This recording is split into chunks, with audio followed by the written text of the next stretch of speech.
Hello, welcome to my channel learning point.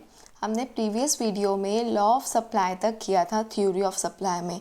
अब इस video में हम करेंगे change in quantity supply and change in supply and second price elasticity of supply. So let's get started.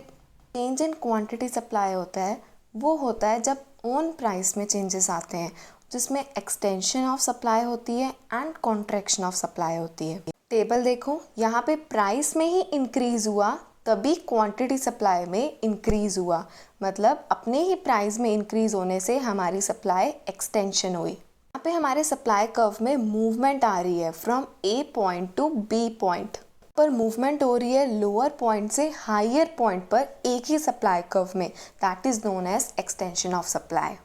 Second, contraction of supply. यहाँ पर other things equal हैं, जब हमारा प्राइस ही क्या हुआ, फॉल हुआ, तो कॉन्ट्रैक्शन ऑफ सप्लाई हुआ। यहाँ पर प्रोड्यूसर मूव कर रहा है from B point to A supply curve में, movement higher to lower point होती है, that is known as contraction of supply.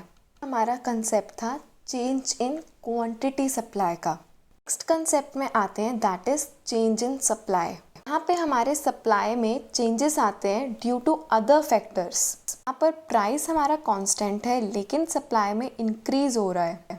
यहाँ पर प्रोड्यूसर शिफ्ट हो रहा है from A point to B point और सप्लाई कर्व भी चेंज हो रही है। रीजंस होंगे कि यहाँ पर इम्प्रूवमेंट हुई होगी टेक्नोलॉजी में, इनपुट प्राइस में फॉल आया होगा, टैक्स कम लगे होंगे, कॉस्ट ऑफ प्रोडक्शन कम लगी होगी। एंड सेकेंड हमारा आता है decrease in supply. It is a situation जहाँ पर लेस सप्लाई किया गया है एक एग्जिस्टिंग प्राइस पर ही।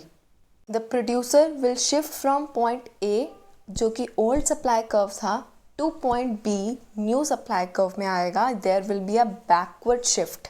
इसके रीजंस हो सकते हैं कि यहाँ पर कॉस्ट ऑफ प्रोडक्शन राइज हुई होगी, कॉन्टीन्यूसली ओल्ड टेक्नोलॉजी यूज़ की जा रही होगी, rise in input prices, taxation high लगे होंगे। देखते हैं सप्लाई कर्व जब टेक्नोलॉजी का इम्पैक्ट आता है। जब हमारी टेक्नोलॉजी में इम्प्रूवमेंट होती है तो कॉस्ट ऑफ प्रोडक्शन कम लगती है, तो प्रोड्यूसर उस टाइम पे हायर सप्लाई दे सकता है एक एग्जिस्टिंग प्राइस पर। और जब हमारी टेक्नोलॉजी में इम्प्रूवमेंट है तो there will be a forward shift, that is from K point to T, हमारा S1 S2 में शिफ्ट हो जाएगा, फॉरवर्ड शिफ्ट हो जाएगा। कंसेप्ट आता है हमारे पास इनपुट प्राइस का। प्राइस इंक्रीज भी कर सकता है और डिक्रीज भी कर सकता है। इनपुट प्राइस ज़्यादा लगेगा तो कॉस्ट ऑफ प्रोडक्शन हाई होगी, उस टाइम पे हम लेस सप्लाई कर पाएंगे, तो there will be a backward shift और डिक्रीज इन सप्लाई। और दूसरी साइड जब इनपुट प्राइस फॉल होता है तो कॉस्ट ऑफ प्रोडक्शन डिक्लाइन हो जाएगी, उस टाइम पर प्रोड्यूसर ज़्यादा सप्लाई कर पाएगा, there will be a forward shift और इंक्रीज इन सप्लाई। में देखो S2 एंड S3 कर्व्स आते हैं। जीएसटी क्या है, टैक्स। जीएसटी हमारा बढ़ता है तो कॉस्ट ऑफ प्रोडक्शन बढ़ेगी, जब कॉस्ट ऑफ प्रोडक्शन बढ़ेगी तो सप्लाई क्या हो जाएगी, कम हो जाएगी, तो there will be a backward shift और decrease in supply. Second concept है जब सब्सिडीज लगती हैं। सब्सिडीज गवर्नमेंट तब ऑफर करती है जब उसे प्रोडक्शन को इंक्रीज करना होता है, तो जब सब्सिडीज़ ऑफ़र की जाएगी तो उस टाइम पे हमारा सप्लाई कर्व में फॉरवर्ड शिफ्ट आएगा, बिकॉज कॉस्ट ऑफ प्रोडक्शन उस टाइम पर कम है। रिलेटेड प्रोडक्ट में सपोज हमारा प्रोडक्ट है कॉफ़ी, अब टी के प्राइस में डिक्रीज होने पर हमारा कर्व शिफ्ट करेगा टू द राइट, मतलब हमारी कॉफ़ी की सप्लाई उस टाइम पर इंक्रीज कर जाएगी। जब मार्केट में टी का प्राइस राइज करेगा तो उस टाइम हमारी प्रोडक्ट दैट इज़ कॉफ़ी, उसकी सप्लाई कम हो जाएगी, मतलब there will be a backward shift in supply curve. Next most important, that is price elasticity of supply.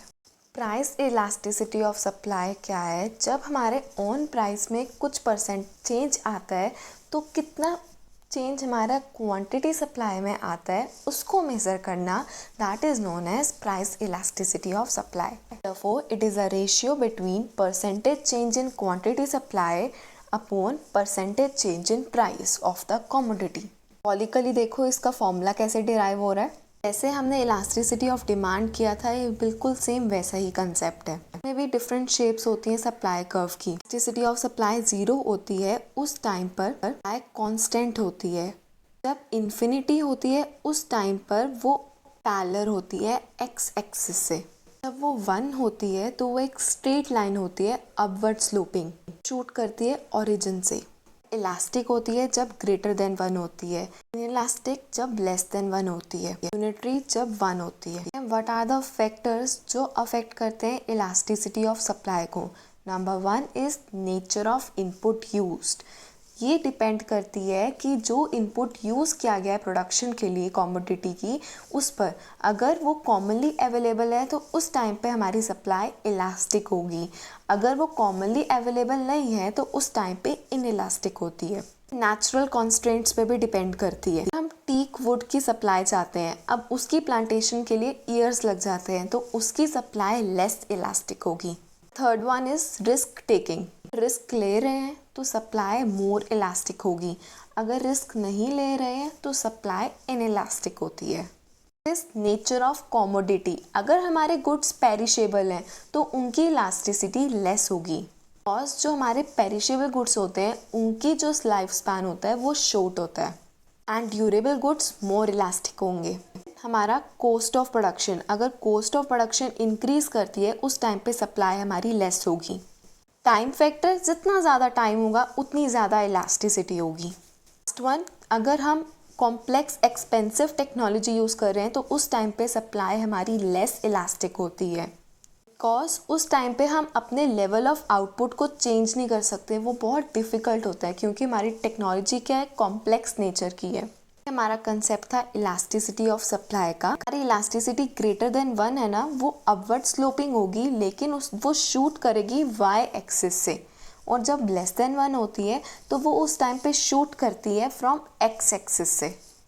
And 1 वाला बताया आपको, जब वो ओरिजिन से शूट करती है that is equal to unitary. अब हमारा थ्योरी ऑफ सप्लाई कंसेप्ट भी बिल्कुल कंप्लीट है। Hope you like my videos. Thank you for watching. Do like, subscribe and share.